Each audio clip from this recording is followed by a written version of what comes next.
Bill Gates did not stumble into dominance. He seized it with a clarity that bordered on mechanical precision. When Microsoft was founded in 1975, Gates was 20 years old and already operating with the ruthlessness of someone who understood that software would not merely become valuable, it would become the architecture of reality itself.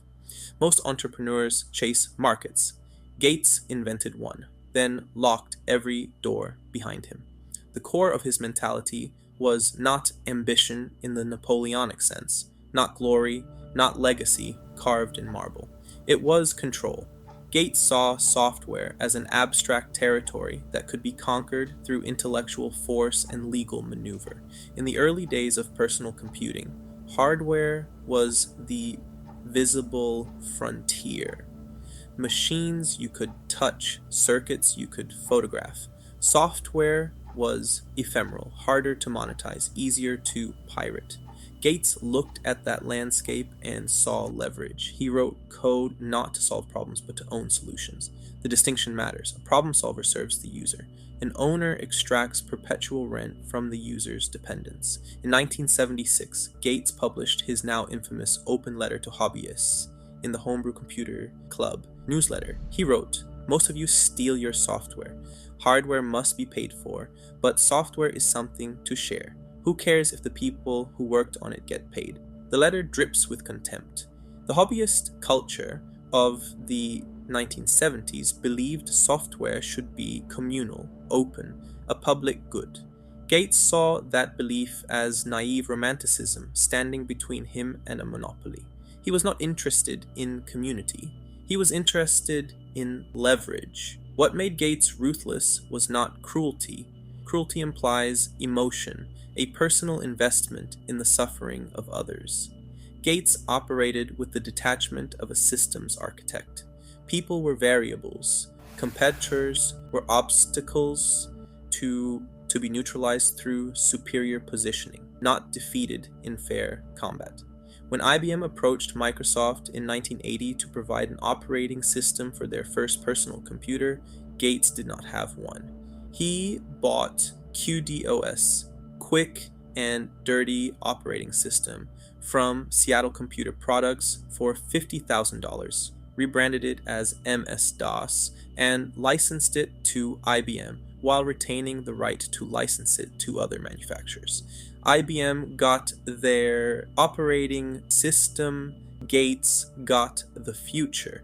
The move was not genius in the sense of inventing something new. It was genius in the sense of recognizing which piece of the board would compound. IBM believed the money was in hardware.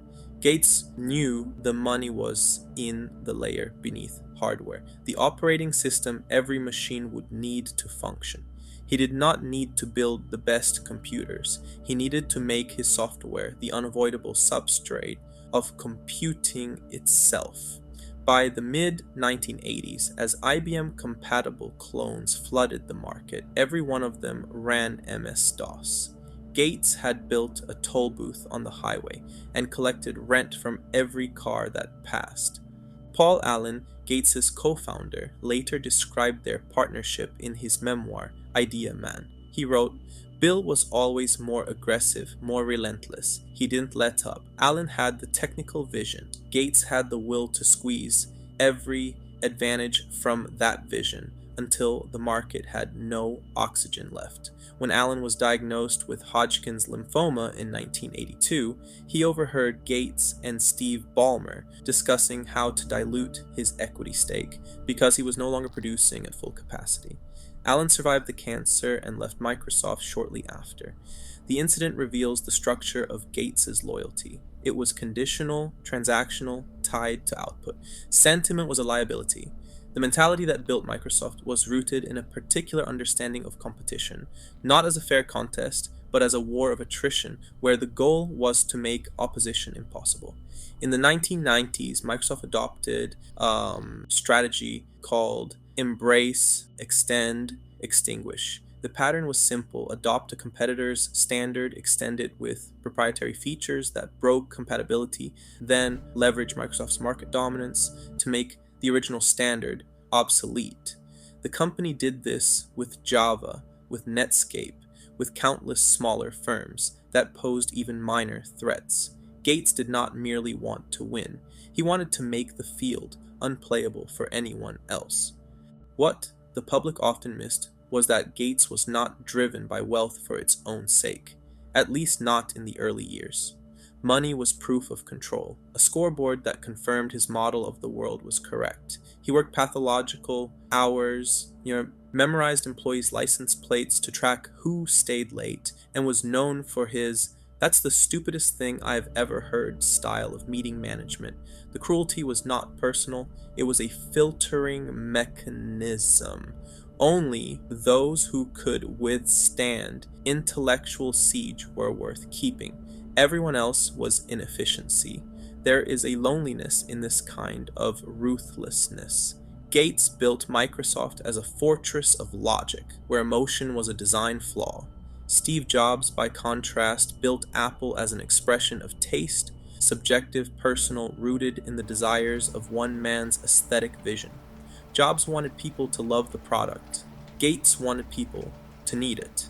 Need is a stronger chain than love. Love can be withdrawn. Need becomes infrastructure.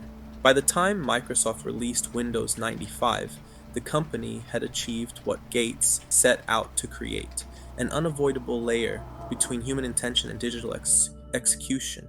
Every office, every school, every government desktop ran Windows, not because it was beautiful, not because it was beloved, because it was there, entrenched, too expensive to replace.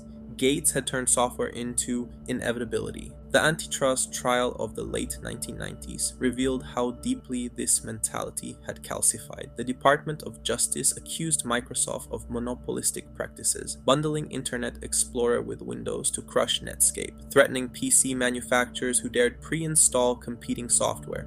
In his deposition, Gates was evasive, pedantic, hostile. He parsed the meaning of words like concerned and compete as if the courtroom were a debugging session. He could not understand why anyone would object to his methods. From his perspective, he had simply played the game with more foresight than anyone else. What made Bill Gates ruthless was not malice, it was the absolute certainty that the world was a system that could be dominated through superior understanding of its rules.